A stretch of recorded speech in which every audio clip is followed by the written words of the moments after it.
갈라디아서를 강해하겠습니다. 서론을 전달하겠습니다. 예수님의 피로 제사함을 받은 후에 출애굽기 12장에 피를 바르고 출애굽을 시켰습니다.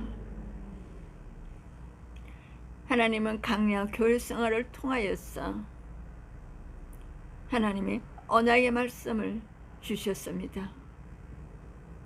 그러나 이스라엘의 백성들은 고린도전서 10장에 하나님 명령을 속기 떠나 출애굽기 32장에 금송아지 우상을 만들었습니다. 갈라디아서 1장 6절에서는 자유를 주는 복음을 속기 떠나 다른 복음을 따르는 말씀을 기록하였습니다. 애굽을 심판하신 하나님 앞에서 춤추고 노래했으면서 출애굽기 15장에서 어느새 애굽의 우상만도 못한 금송아지 앞에서 춤추고 노래하는 모습입니다. 출애굽기 32장에 하나님을 배반한 이들을 버리지 않으시고 출애굽기 32장에 깨트리는 언약을 다시 맺어주시고 출애굽기 34장에서 하나님을 떠난 사람들 가운데 거처를 마련하셨습니다. 출애굽기 40장에 우리 마음의 문제입니다. 이스라엘 백성들의 마음에 자기만 있고 하나님의 마음이 그들에게 없었습니다. 하나님의 은혜에 대한 마음이 그들에게 없었습니다. 이스라엘 백성들의 마음은 하나님을 품지 못하였지만 하나님은 하나님의 마음으로 이스라엘 백성들을 너끈히 품으셨습니다. 하나님의 이스라엘 백성들을 향한 우리를 향한 사랑입니다. 하나님을 사랑하지 못한 자기를 사랑하고 갈라디아서 6장 13절에 하나님이 이스라엘 백성들을 우리를 사랑하시는 문제였습니다. 출애굽기 34장에 사랑이 문제였습니다. 그들은 하나님을 사랑할 줄 모르지만 하나님은 우리를 사랑할 수밖에 모르십니다. 이 갈등의 결말은 하나님의 크신 사랑과 마음이 묵정한 대로 된다는 것입니다. 결국 이스라엘 백성도 우리도 하나님을 사랑하게 만드십니다.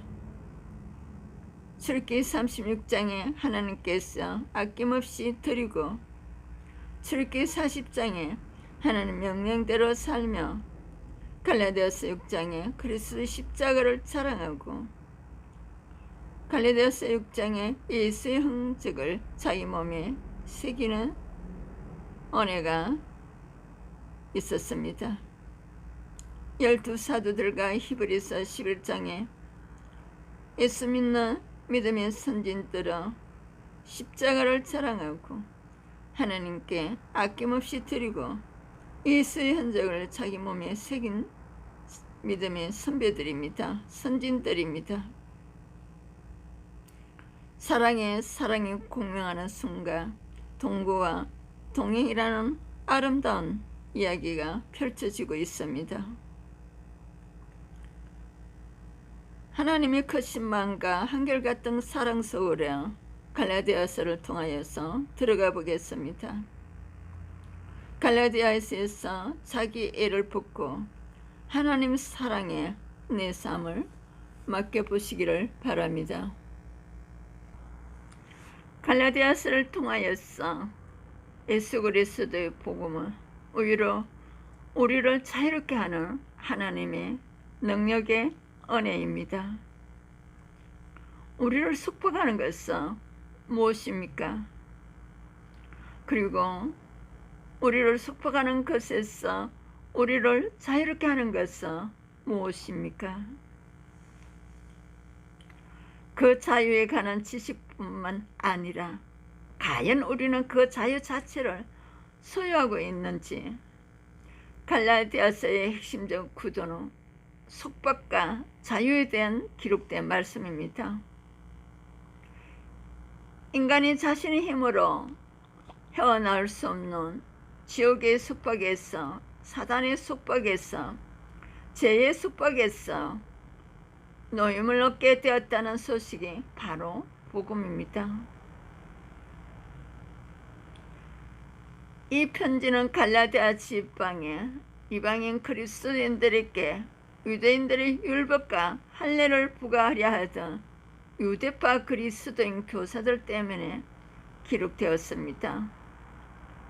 즉 인간을 속박하려는 외적인 규례와 전통 때문에 기록된 서신입니다. 바울은 그리스도의 십자가 사건이 우리를 율법과 할례에서 자유롭게 했다고 선언하고 있습니다. 이 과정에서 바울은 인간을 속박하는 근원적인 다른 어떤 문제를 얘기하고 있습니다. 그것이 바로 죄다. 그 죄에서 종노릇하는 육체의 소유기라고. 이것들로 인간으로 하여금 자신의 만족과 이기심을 위해 살도록 억압하여 결국에는 인간의 삶을 파괴한다고 합니다. 죄와 육체의 속이라는 이 속박에서 우리를 자유케 하는 것은 무엇인가? 그것이 바로 예수님의 십자가 복음이라고 다시 한번 선언하고 있습니다. 로마서 6장에서 갈라디아서 5장에서도 죄와 육체의 소유기라는 이 속박에서 우리를 자유롭게 하는 것은 무엇인가? 바로 십자가의 복음이라고 말씀하셨습니다. 갈라디아서 묵상은 오늘 나와 우리 공동체를 속박하는 것들로 성찰하고 그것을 철저히 직면하는 것에서 시작해야 합니다. 우리를 자유롭게 하는 십자가의 복음의 능력을 살아내리는 삶으로 확장되어야 한다는 것입니다. 바울은 하나님의 은혜와 평강을 기원하는 첫인사 달랑의 일상적인 내용에 대해서 본론에서는 다룰 중요한 내용들을 암시하고 있습니다. 먼저 그의 사도권이 사람에게서 아니라 예수 그리스도 하나님 아버지께서 난 것임을 1장 1절에 선언합니다. 이것은 누가 바울의 사도적 정체성과 그의 전하는 복음의 의무를 제기했음을 암시하고 있습니다. 이어서 바울은 그가 전하는 복음의 핵심을 짧게 제시하면서 저 그리스도께서 하나님의 뜻을 따라 이 악한 세대에서 우리를 건지시려고 우리 죄를 대속하기 위해 자기 몸을 주셨다고 1장 4절에 말씀합니다. 바울이 전한 복음과 다른 복음에 대해서 정립시키고 있습니다. 1장 6절에서 2장 21절에서 바울은 다른 복음을 전한 이들에게 저주를 선포하고 있습니다. 1장 7절에서 9절. 2장 이하의 문맥에서도 드러나지만 이 교란케 하는 자들은 1장 7절에 그리스도의 사역만으로는 십자가의 사역만으로는 충분하지 않고 구약의 할례와 율법을 준수해야 아브라함의 자녀로 자격을 갖춘다고 가르치고 있었습니다. 이 바울은 자신의 과거부터 현재까지 이야기를 자서전적으로 들려주고 있습니다. 1장 11절에서 2장 14절까지. 첫째는 누구보다 바울 자신이 유대교의 전통에 특별한 열심이 있는 사람이라고 소개합니다. 둘째는 다메섹으로 가는 길에서 만난 그리스도 때문에 바울은 비로소 하나님의 뜻의 전무를 알게 되었다고 고백합니다. 셋째는 예루살렘 교회의 야고보, 베드로, 요한도 바울이 이방인들에게 전하는 복음을 인정했습니다. 넷째, 안디옥에서 베드로가 유대계 그리스도인들을 의식하여 이방인들과 식탁 교제에서 물러난 사건은 심지어 초대교회 핵심 그룹 속에서도 율법과 이방인의 관계가 정리되지 않은 당시의 교회 상황을 반영하고 있습니다. 베드로의 행동은 여전히 율법과 할례의 준수를 하나님 가족의 기준으로 여기며 이방인들이 하나님 나라의 2등 시민임을 공개적으로 선언하는 행동으로 밖에 보이지 않았던 것입니다. 안디옥 사건의 상황 속에서 바울은 2장 15절 21절에서 자신의 핵심적인 주장을 제시하고 있습니다. 사람이 어렵게 되는 것은 율법의 행위로 말미암이 아니요 오직 예수 그리스도로 믿음으로 말미암는다고 말하고 있습니다. 저 하나님 백성이 어렵게 되는 근거가 오직 예수를 믿는 믿음이라는 것에 말씀하고 있습니다. 그러나 베드로는 이미 알고 있는 그 진리를 따라 살지 않는 위선을 보여주었습니다. 하나님 자녀의 어려움은 정체성과 그에 부합한 삶의 방식이 더는 율법을 통해 설명되지 않는다고 말씀합니다.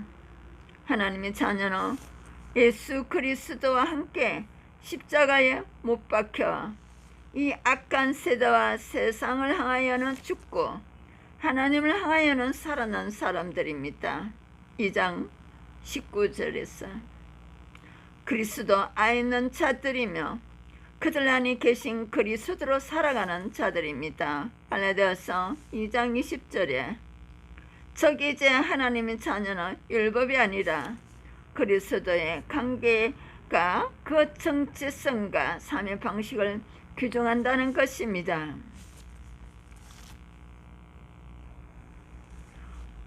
3장 1절에서 4장 11절까지는 사도 바울이 복음을 위한 논증들을 하는 기록된 말씀입니다.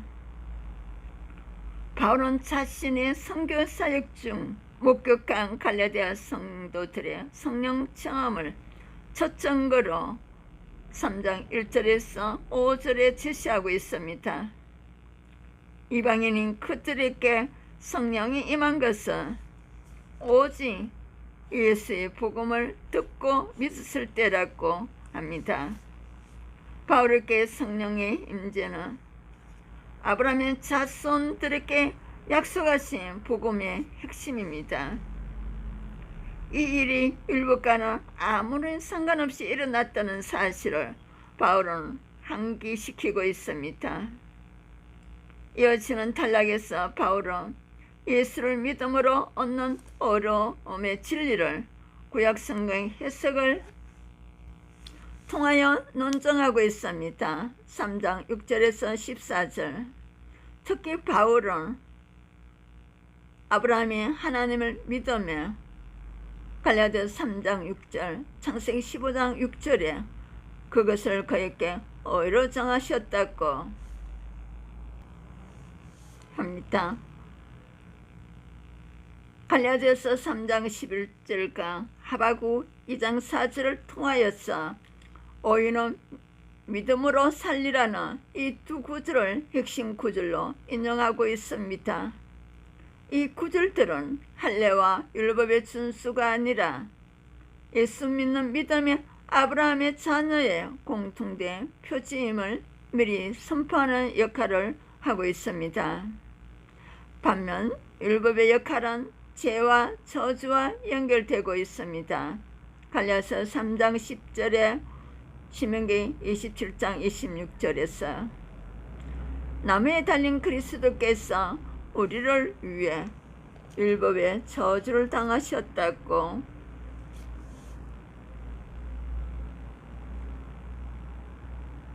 기록되어 있습니다. 바울의 선언은 십자가가 죄의 문제를 해결하고 새로운 생명을 주시려는 하나님의 종말적 행동이었으며 율법은 그 하나님의 계획을 위해 사용된 구속사주 도구였음을 알려주고 있습니다. 계속해서 바울은 아브라함 자손들에게 주어지는 약속의 유업은 율법이나 할례와 상관없이 오직 그리스도와의 관계 속에서 주어진다는 것을 설명하고 있습니다. 3장 15절에서 4장 11절까지 효과적인 설득을 위해 바울은 갈라디아 사람들에게 친숙한 사회 문화적 관습들을 비유적으로 사용했습니다. 먼저 바울은 사람의 영혼에 대해서 말씀하고 있습니다. 하나님의 약속도 한번 정하면 변경할 수 없다는 논리를 사용하고 있습니다.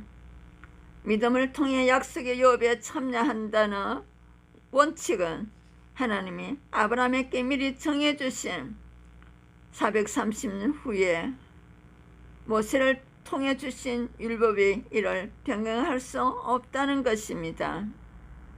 율법의 정체의 역할은 마치 귀족 집안의 자녀들을 가르치는 노예 교사나 유산을 상속받을 아들이 장성할 때까지 그를 책임지는 후견인 4장 1절에서 2절과 유사하다고 합니다.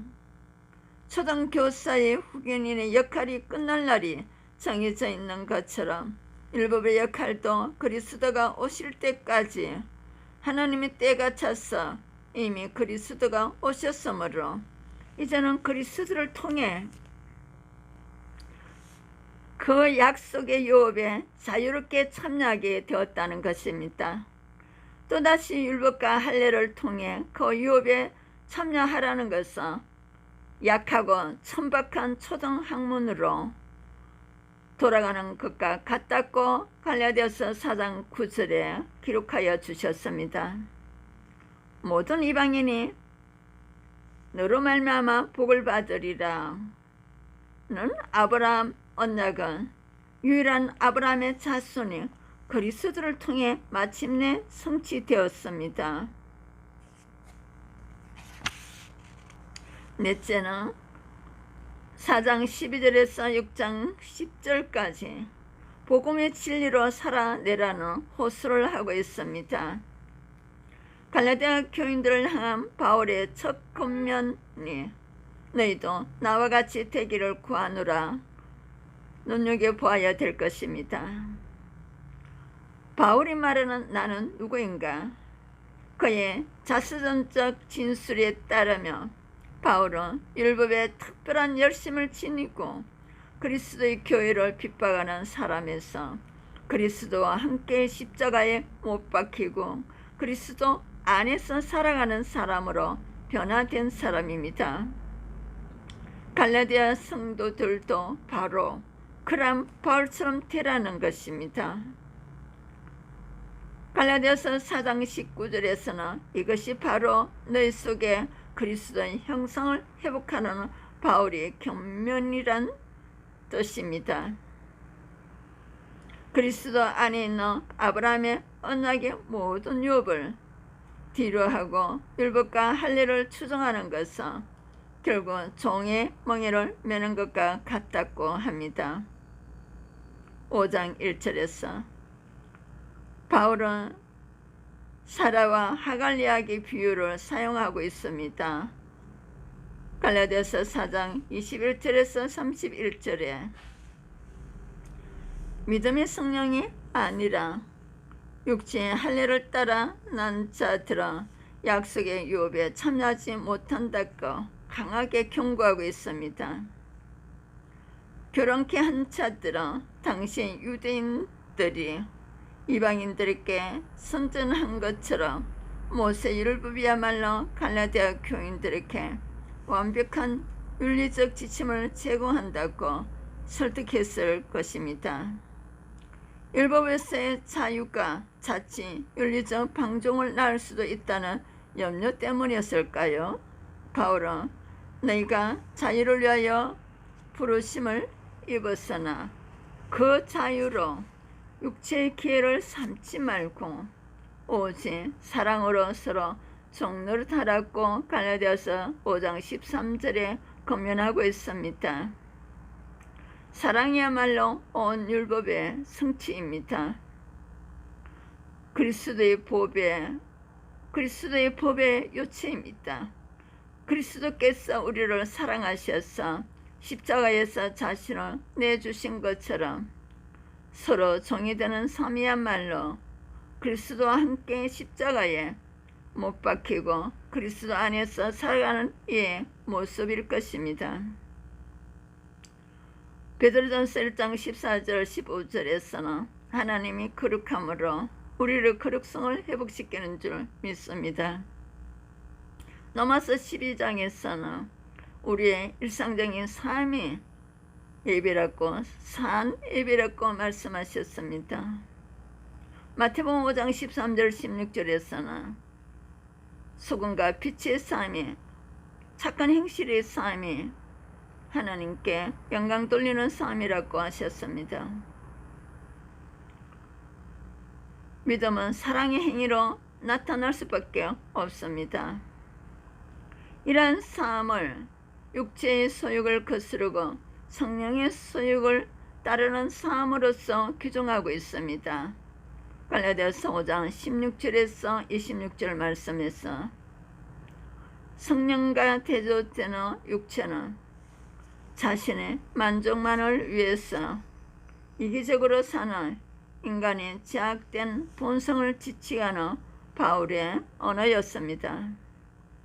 육체의 소욕은 반드시 외적인 삶의 열매로 드러나는데 갈라디아서 5장 19절에 21절의 삶의 제약의 열매입니다. 성령을 따르는 삶은 갈라디아서 5장 22절 23절의 열매입니다. 성령을 따라 살지 않고서는 육체의 소욕을 거스를 수가 없습니다. 그리스도 안에 있는 사람들은 그리스도와 함께 십자가에 못 박혀 육체의 정욕에 속한 삶에 대해서는 이미 십자가에서 죽고 성령을 통해 거듭난 새로운 생명을 얻은 사람들은 성령이 주시는 그 새 생명의 삶의 방식을 통해 드러나는 것을 말씀하셨습니다. 바울은 공동체 안에서 교회 공동체, 주님의 피값으로 산 주님의 교회 공동체 안에서 성령을 따라 사는 삶을 예시해 주고 있습니다.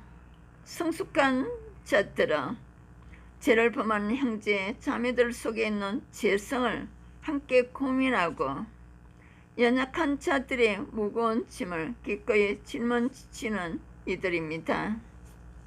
이것이 그리스도 안에서 성령을 따라 사랑의 법을 성취하는 삶의 모습입니다.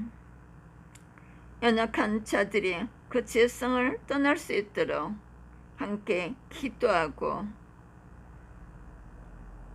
선교 드리는 삶입니다.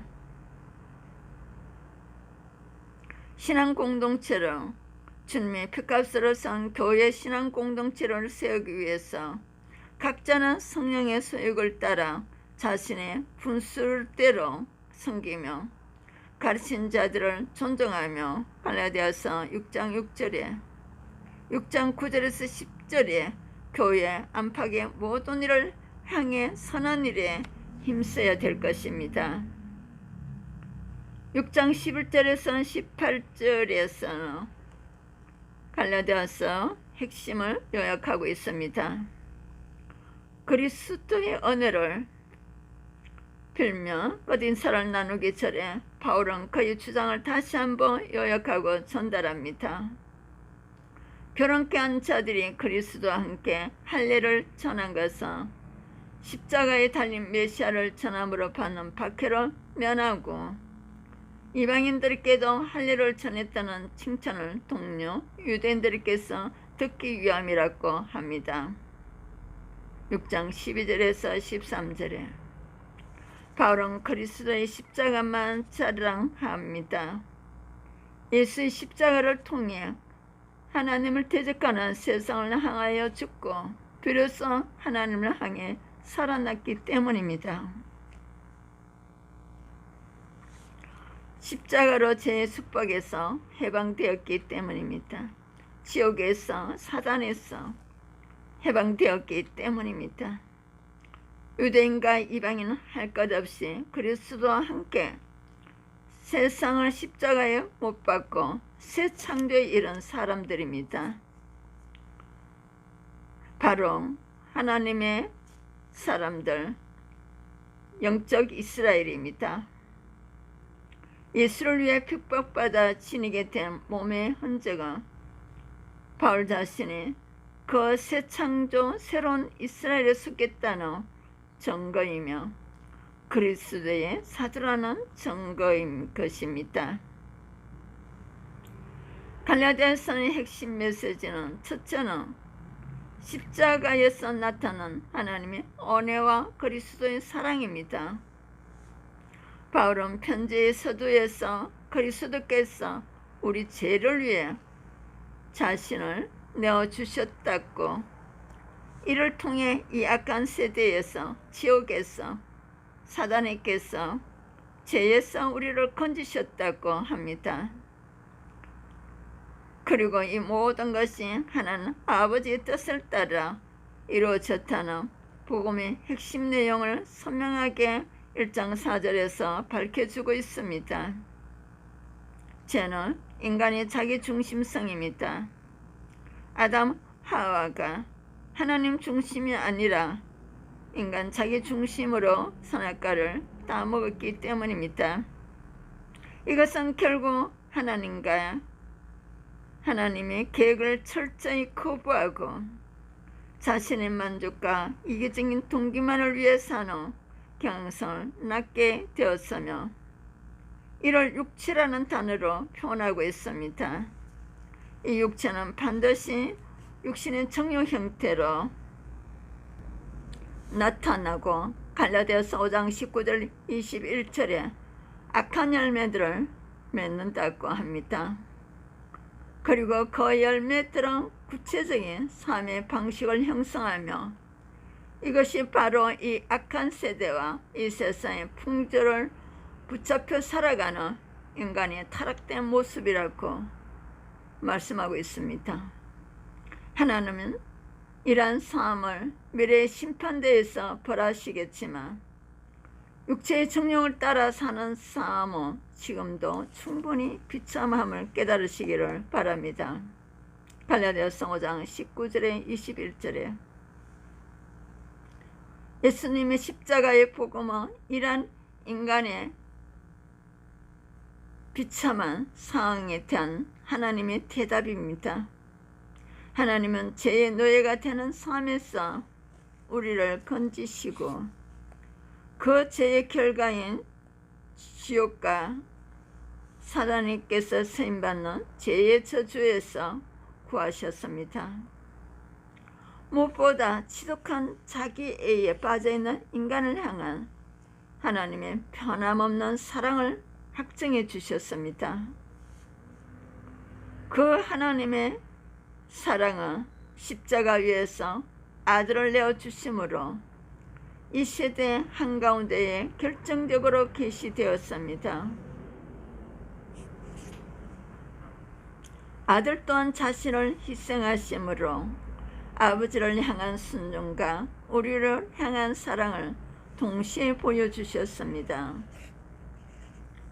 자기중심적 사랑에 빠진 인간을 자신을 내어주는 사랑으로 구원하셨습니다. 그런 점에서 갈라디아서의 가장 중요한 묵상의 주제는 이 하나님의 갚을 수 없는 은혜와 그리스도의 희생적인 사랑이어야 합니다. 갈라디아서에서 바울은 유독 십자가의 주제를 거듭 상기시키는 이유가 여기에 있습니다. 갈라디아서 2장 20절, 3장 1절, 5장 11절, 5장 24절, 6장 12절에서 14절. 둘째는 인간의 개별적 전통과 하나님의 보편적 진리에 대해서 전가하고 있습니다.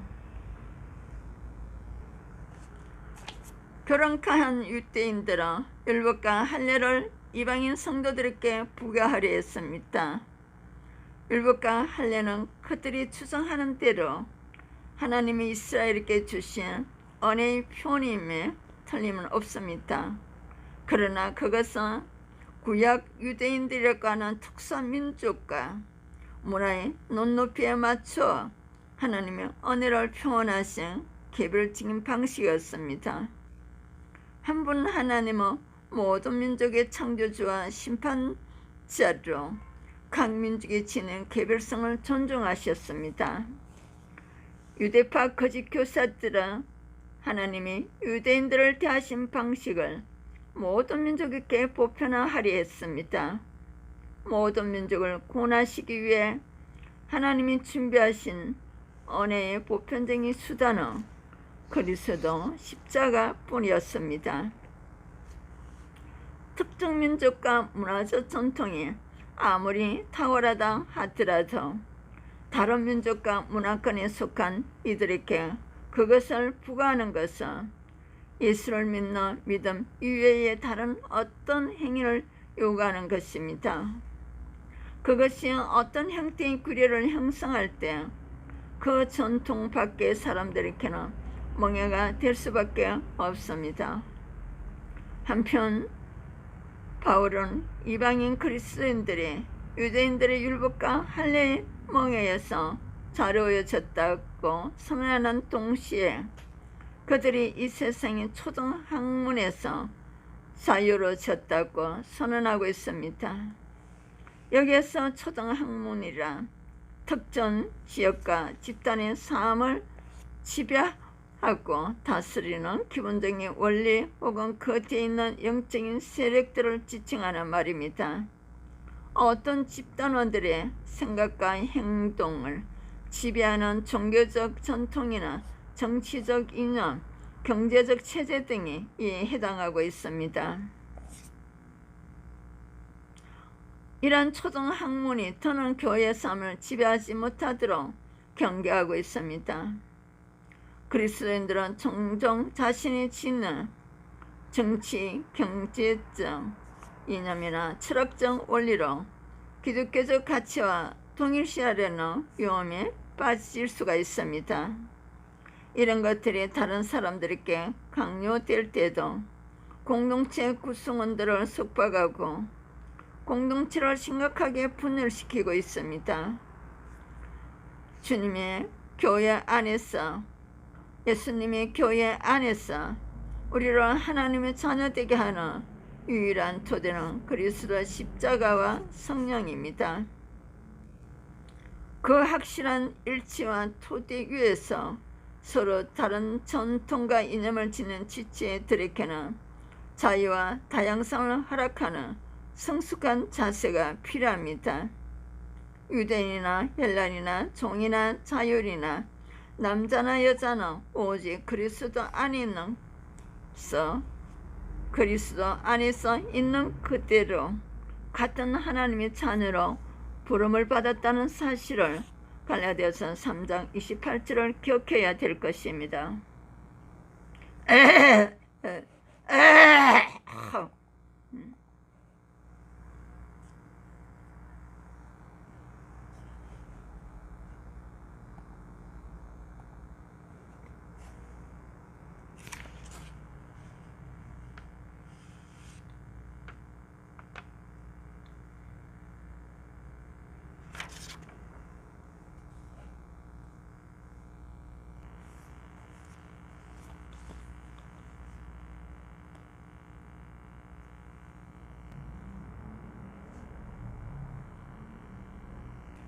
메시지 전달자 나레이션 차예수도 목사였습니다.